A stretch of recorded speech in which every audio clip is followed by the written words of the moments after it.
Good people, good people, good people. Welcome to another edition of Commander's Wrap, where you get all your Commander's news in 15 minutes.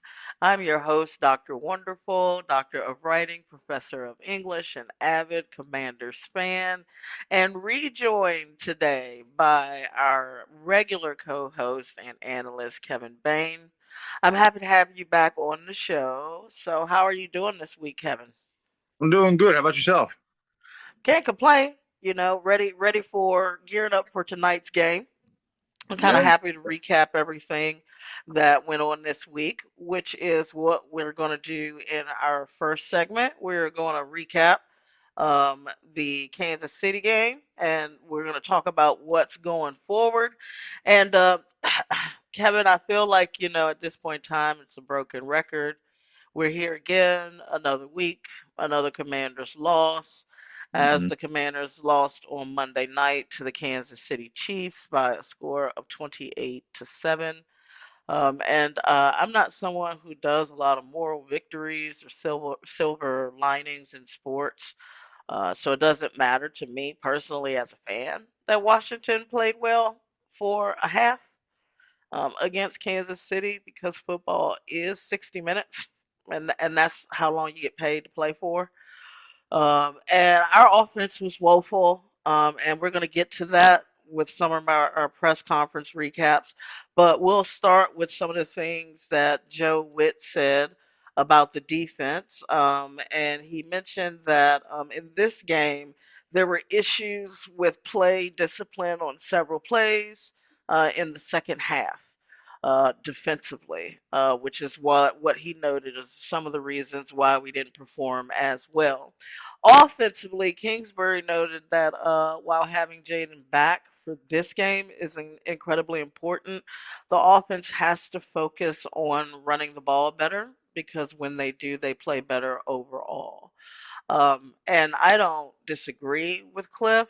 I'm just not sure Cliff believes what he's saying out of his own mouth when it comes to running the ball. So, Kevin, what are your thoughts on this past Monday game? And what are your thoughts on our offensive and defensive performance specifically? So like you said, unfortunately, another tough loss. The defense they did play good the first half, played well.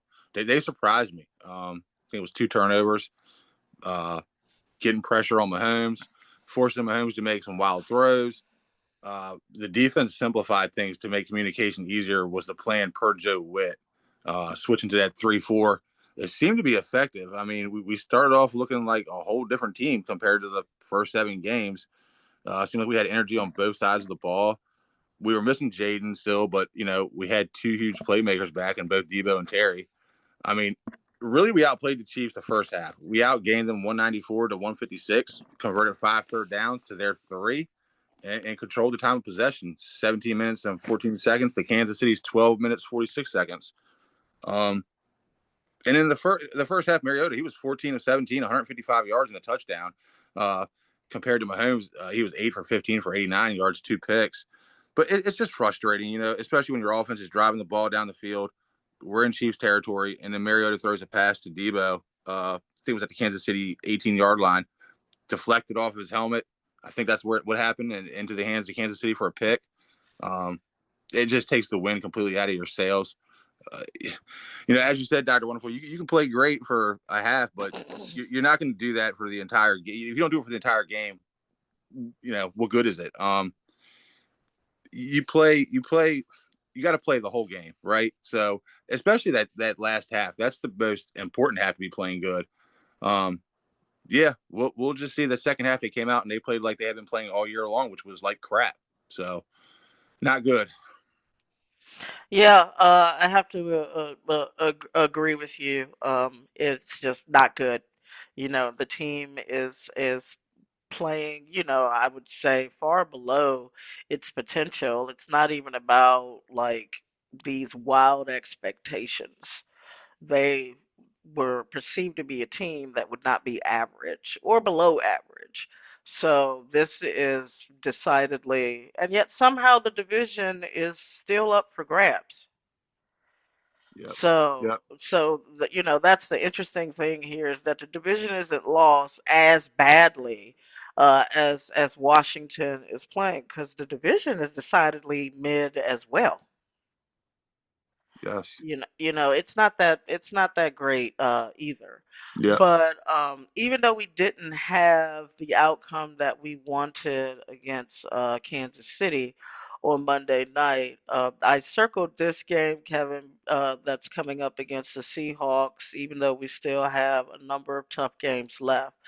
But I circled this game because if we intend to begin to win some games, just to begin to become respectable, it's going to start with this game against Seattle. I mean, one is getting healthy, which seems to be an issue for us, Yep. but we do have to begin to find ways to win. And that's also doing that against a team like Seattle. So tell us what some of your keys are for us to get ourselves a win tonight against Seattle while we're honoring our monk and doing our throwback jerseys. What are our keys to victory here, and what are some of the things we need to avoid to make sure we don't have a loss? So yeah, I think it's no question. Everybody knows Seattle that they're a good team. I believe they're currently in first place in the NFC West. I think there's a few teams that are 5-2 in that division, but Seattle takes the one spot there so far. Um, I think what we need to do is we have to have a strong rushing attack. Um, Obviously, a strong rushing attack that can lead to longer sustained drives. That gives us control of the clock, and as we all know, a good running game opens up the passing game. Um, I think they rely heavily. Seattle does on the receiver Jackson Smith Igniba, excuse me.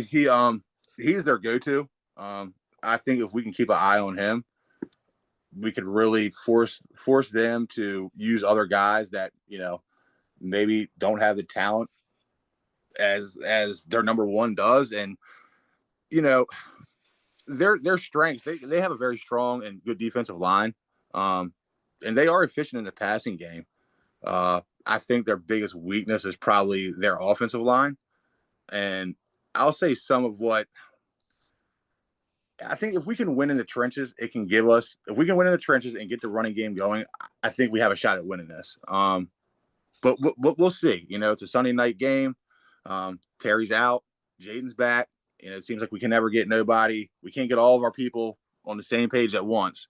But I think it is a winnable game. So we'll see. Yeah, yeah, we definitely will definitely have to see. I'm certain fans hear, our the uncertainty in our voice, but how can you be certain after what we've just witnessed the last 7 weeks here? Yep. Uh, Yep. so you can't be certain. Like I said, I can't be certain of anything until we can win 3 games in a row. So tell me where you can find that at, right? On the calendar. Yeah. Anyway, thanks always for the analysis, Kevin. It's appreciated. I guess we're going to see tonight what's going to happen, huh? Yeah. Uh, so for you and I, this has been Dr. Wonderful, Doctor of Writing, Professor of English, and avid Commanders fan. And this has been your latest episode of Commanders Wrap, where you get all your relevant Commanders news and a little opinion too in 15 minutes.